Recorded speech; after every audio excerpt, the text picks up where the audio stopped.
నీ అంతరంగ పురుషుడు బలపరచబడతాడు. బాహ్య పురుషుడు ఒకడు, అంతరంగ పురుషుడు లోన. పైకి కనపడుతున్నటువంటి ఆకారము ఇదంతా కూడా బాహ్య పురుషుడు. ఈ బాహ్య పురుషుడు మరి దేవుడిచ్చిన ఆయుష్కాలం 70 లేక 80 సంవత్సరాలు మాత్రమే. అయితే లోపల ఇంకొక పురుషుడు ఉన్నాడు. ఆ అంతరంగక పురుషుడు దేవునిలో నుంచి వచ్చాడు మనలోనికి. దేవునికి స్తోత్రం. ఆయనకి చావు లేదు. జీవం లేక ఆత్మ, అంతరంగిక పురుషుడు, ఇలా రకరకాలు.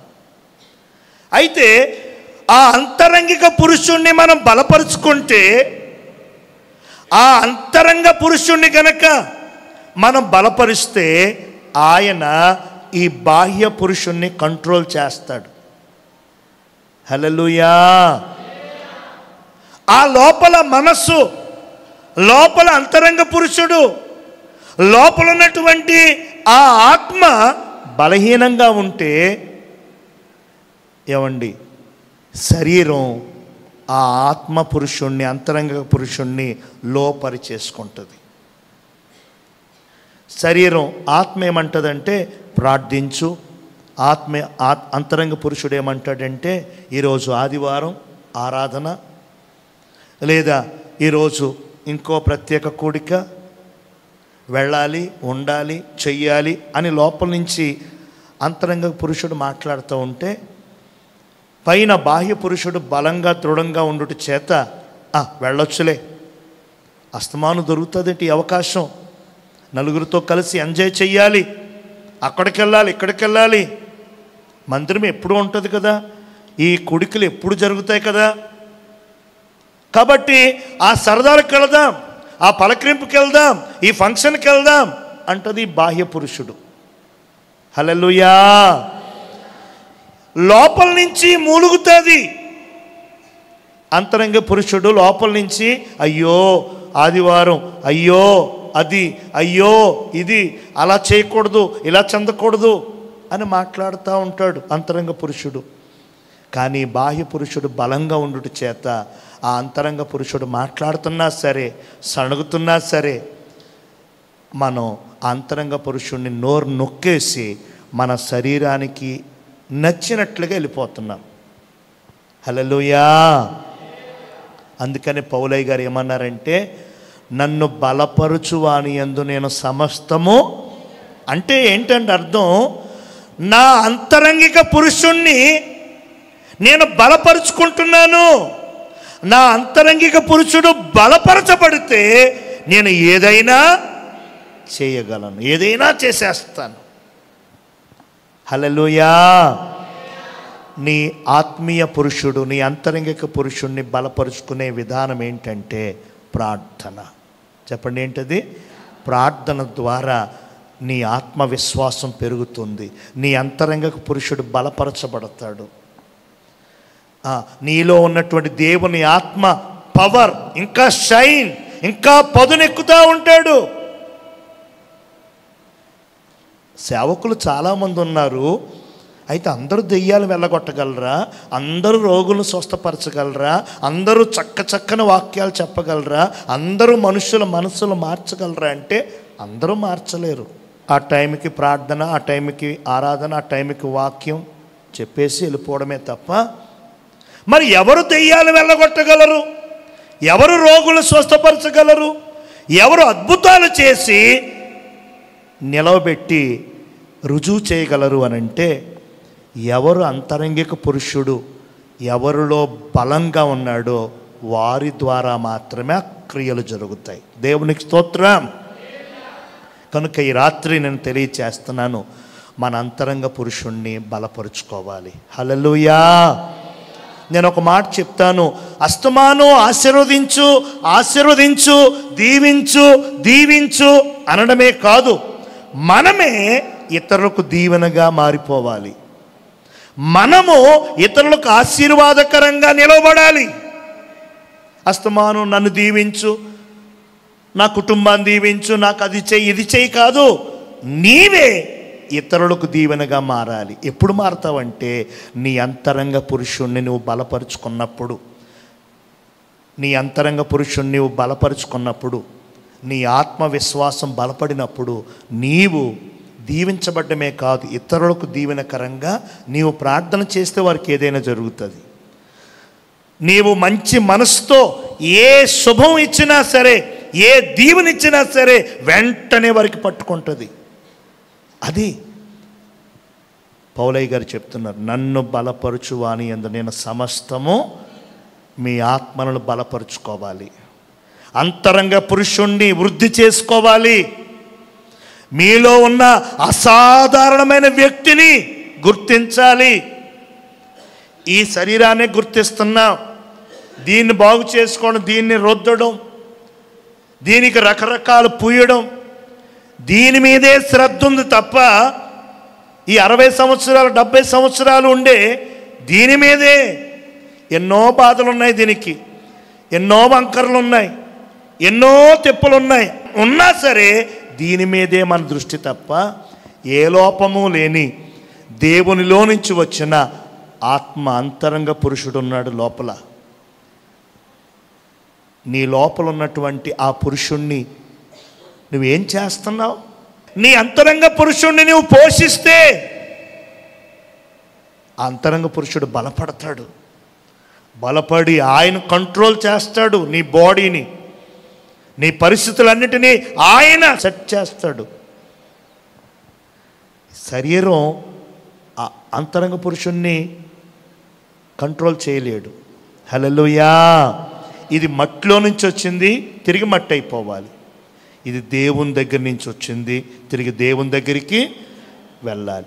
మనలో ఉంచబడిన ఆ దేవుని ఆ ఆత్మని, అంతరంగక పురుషుణ్ణి మనం బలపరుచుకోవాలి.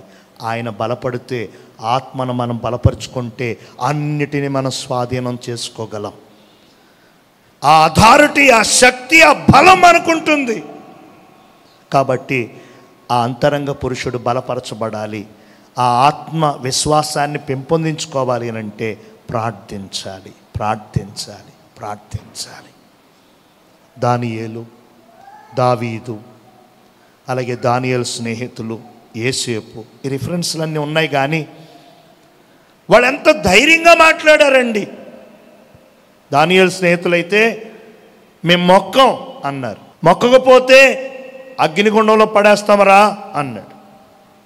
పడేస్తే పడేసుకోండి, పడేస్తే మీ దేవుడు తప్పిస్తాడా? ఓఎస్ తప్పిస్తాడు. మళ్ళా అంటారు వాళ్ళు, తప్పించకపోయినా మాకు పర్వాలేదు, మేం మాత్రం మొక్కం. దానియేలు సింహాల బోన్లో పడేస్తానన్నారు. ఏం భయపడలా. దేవునికి స్తోత్రం. ఏంటి ఆ తెగువ, ఆ ధైర్యం, ఆ బలం? యేసేపు ఆ కారణంగా జైల్లో వేశారు. ఏం భయపడలా. దేవా, నేను నీతిగా ఉన్నందుకు నాకు ఇంత వచ్చిందా, నేను పరిశుద్ధంగా ఉన్నందుకు ఇలాగా అని ఏం క్వశ్చన్ చేయలా. హల్లెలూయా. కాబట్టి నేను తెలియచేస్తున్నాను, మన ప్రార్థన వలన మన అంతరంగ పురుషుణ్ణి బలపరుచుకోవచ్చు. మన అంతరంగ పురుషుడు బలపడితే, ఆత్మవిశ్వాసంలో మనం ఎదిగితే భౌతిక విషయాల్ని కంట్రోల్ చేయడం చాలా సింపుల్, చాలా సింపుల్, చాలా సింపుల్. మన దగ్గర నుంచి ఎగిరి పడిపోయిన కాగితం కూడా మనం రమ్మంటే మన దగ్గరకు వస్తుంది. హల్లెలూయా. నీలో ఉన్న అంతరంగ పురుషుడికి అంత పవర్ ఉంది. అయితే ఆ అంతరంగ పురుషుణ్ణి బలపరచక, ఆ అంతరంగ పురుషుణ్ణి పోషించక, నీలో ఉన్నటువంటి ఆంతర్య పురుషుణ్ణి మరిచిపోతున్న కారణంగా మనం ఆత్మవిశ్వాసంలో బలహీనమైపోతూ ఉన్నాం. కాబట్టి ప్రార్థన ఏం చేస్తుందంటే, మూడవదిగా నీ ఆత్మవిశ్వాసాన్ని, అంతరంగ పురుషుణ్ణి ఎదిగిస్తుంది, బలపరుస్తుంది. హల్లెలూయా. నాలుగవదిగా యెషయా గ్రంథం 26వ అధ్యాయం 3వ వచనం, ఎవని మనస్సు నీ మీద అనుకొనునో చాలు తల్లి. నాలుగవదిగా, ఎవరి మనస్సు నీ మీద ఆనుకొనునో వానిని పూర్ణ శాంతి గలవానిగా దేవుడు కాపాడుతాడట. ఎవరి మనస్సు అంటే ఎవరు నీ మీద ఆనుకుంటారో అని అర్థం. ఎలాగ ఆనుకుంటాం? ప్రార్థించటం ద్వారా. ఏంటి ఆశీర్వాదం? మనశ్శాంతి అంట, ప్రశాంతత అంట, నెమ్మదంట. మొన్న ఈ మధ్య పేపర్లో చదివాను, ఒక అతను 5 స్టార్ హోటల్లో 20వ అంతస్తు 17వ అంతస్తులో ఉన్నాడంట. అక్కడి నుంచి దూకి చచ్చిపోయాడు.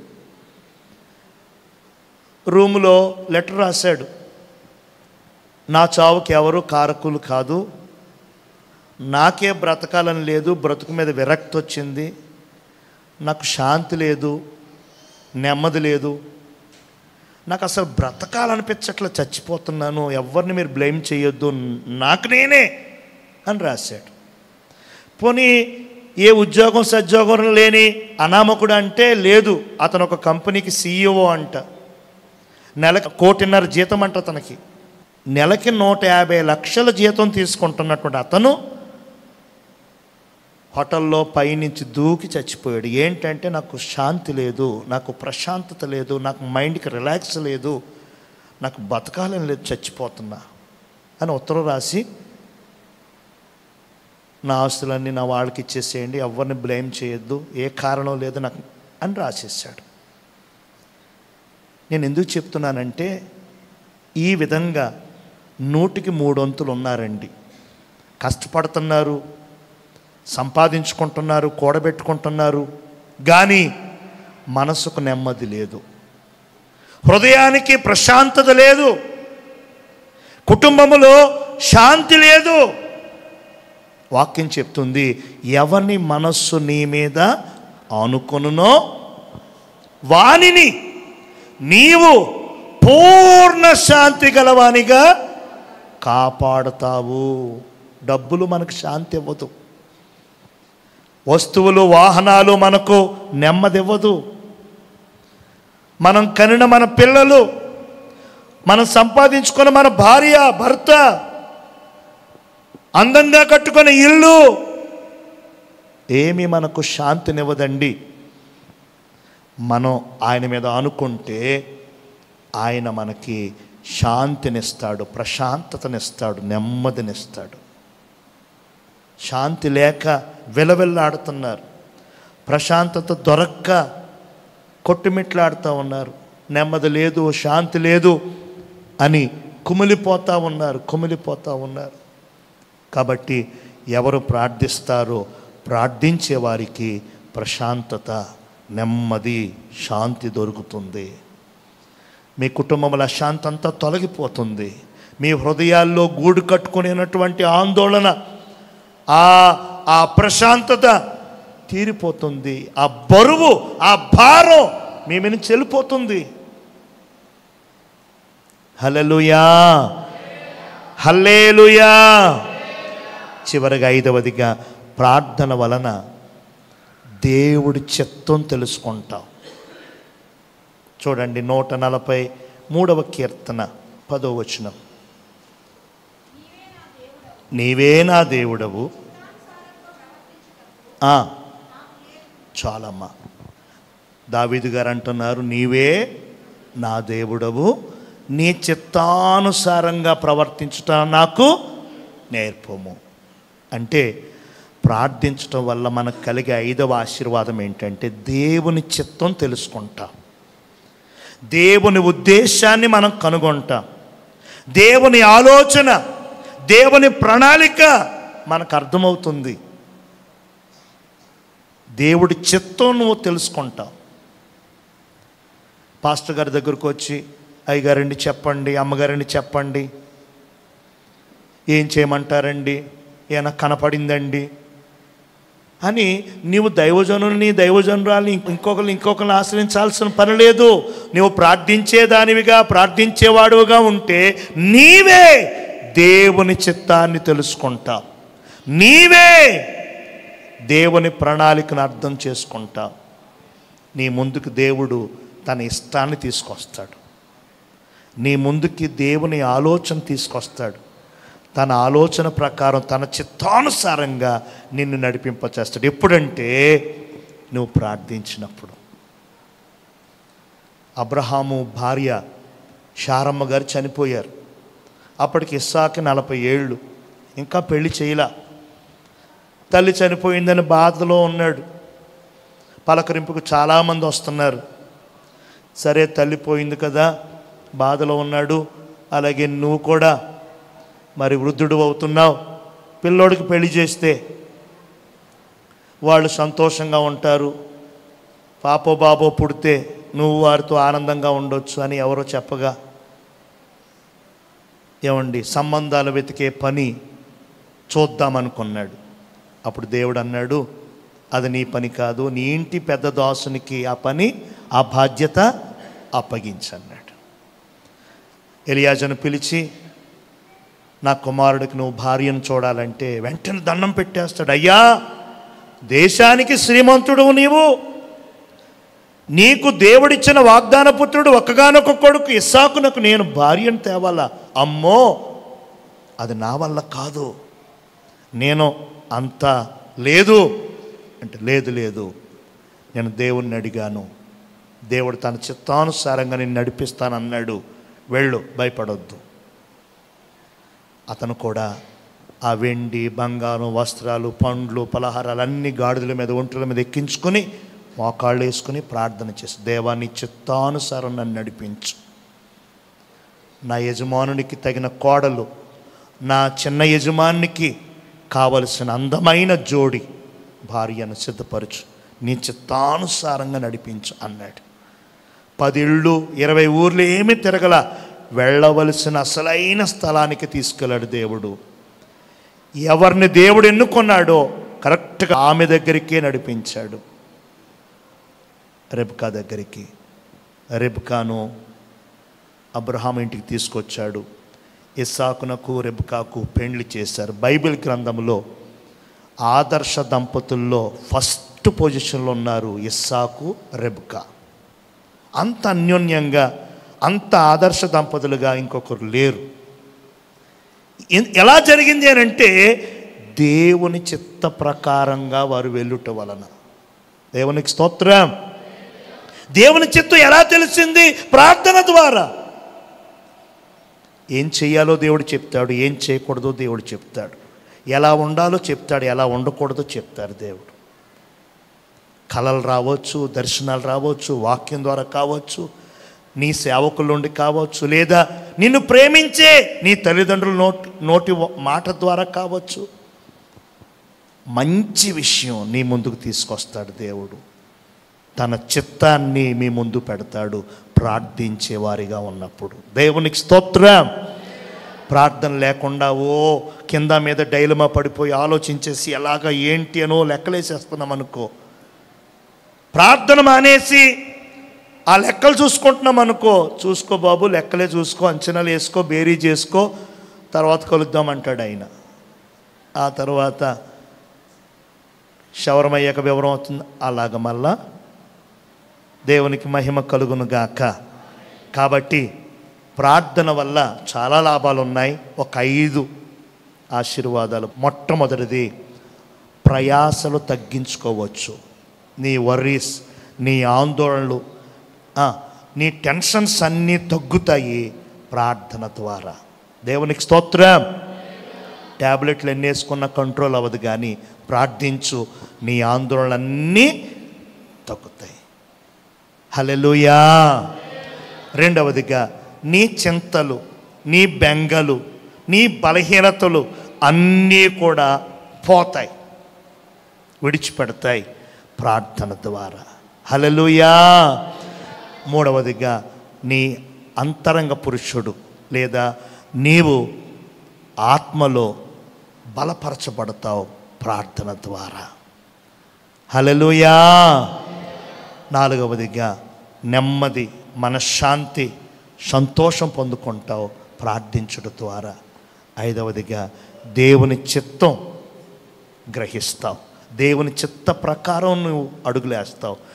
ప్రార్థించే వారిని దేవుడు బలవంతంగానైనా సరే తన చిత్త ప్రకారంగానే తీసుకెళ్తాడు. వంకరగా వెళ్తానంటే ఊరుకోడు, దేవుడు లైన్లో పెడతాడు. అలా చూసినా ఎలా చూసినా ఊరుకోడు, సెటరైట్ చేసేస్తాడు. ఎందుకంటే ప్రార్థించే దానివి, ప్రార్థించేవాడు గనుక బలవంతంగానైనా సరే తన మార్గంలో పెట్టుకుంటాడు. ఆ విధంగా మనం ప్రార్థనకి మనం ఇష్టంగా ఉండాలి. వ్యక్తిగత ప్రార్థనా జీవితంలో ఇంకా మనల్ని మెరుగు చేసుకోవాలి. దేవునికి స్తోత్రం. ప్రార్థనలో కూడా 5 రకాలు ఉన్నాయి. ఒకటి వ్యక్తిగత ప్రార్థన, పర్సనల్ ప్రేయర్. రెండవది కుటుంబ ప్రార్థన, ఫ్యామిలీ ప్రేయర్. మూడవది సహవాసము, సంఘంతో కూడా వారంలో ఒకసారి కలిసి మనందరం కలిసి ఏకీభవించి చేసే ప్రార్థన. నాలుగవది ఉపవాస ప్రార్థన, ఫాస్టింగ్ ప్రేయర్. హల్లెలూయా. ఐదవది చైన్ ప్రేయర్, గొలుసు ప్రార్థన. అంటే కొన్ని విషయాల కోసం విడువక పట్టుదల కలిగి మానక ప్రార్థన చేయటం అన్నమాట. దేవునికి స్తోత్రం. కాబట్టి వ్యక్తిగత ప్రార్థన, కుటుంబ ప్రార్థన, సహవాస ప్రార్థన, ఉపవాస ప్రార్థన, అలాగే విడవకుండా చేసే కొన్ని గొలుసు ప్రార్థనలు, కొన్ని విషయాల కోసం ఎప్పుడు ప్రార్థిస్తూ ఉండాలి. ఈ ప్రార్థనా జీవితాలని మనం అలవాటు చేసుకుందాం. ఆ ప్రార్థనా జీవితాలని మనం ఖచ్చితంగా కాపాడుకుందాం. నేను అంటాను, కనీసం రోజుకి 2 సార్లు, ఉదయం ఒక పావు గంట అంటే చాలా తక్కువ, కానీ అలవాటు చేసుకోండి. సాయంకాలం ఒక పావు గంట ప్రార్థన చేయడం, దేవుని సెల మోకాలు అనడం, దేవుని వైపు చేతులు ఎత్తడం, దేవునితో మాట్లాడడం అలవాటు చేసుకోండి. అలా చేసిన రోజు మీకు ఎలా జరిగిందో ఒక్కసారి చూసుకోండి. ఆ తర్వాత మీరే ఆ పావు గంటని అర్ధగంట చేస్తారు, అర్ధగంటని గంట చేస్తారు. ప్రార్థనలో ఉన్న శక్తి అటువంటిది, ప్రార్థనలో ఉన్నటువంటి మహాత్యం అటువంటిది, ప్రార్థనలో ఉన్నటువంటి బలం అటువంటిది. హల్లెలూయా. పని చేసుకుంటూ కూడా ప్రార్థన చేసుకోవచ్చు. ఏమండి? కనుక నేను చాలా బిజీ, నాకు అసలు కుదరదు, నేను చాలా పెద్ద పని అని ఇలా అవి ఎవరికంటే వంకలు ఎగ్గొట్టే వరకు వంకలు, సాకులు. అలా చెప్పక మనం దేవునితో మాట్లాడి ప్రార్థనా సమయాన్ని మనం మెరుగు చేసుకుందాం. తద్వారా గొప్ప దీవెనలు మనం పొందుకుందాం. అటువంటి కృప పరిశుద్ధాత్మ దేవుడు మనందరికీ దయచేయునుగాక.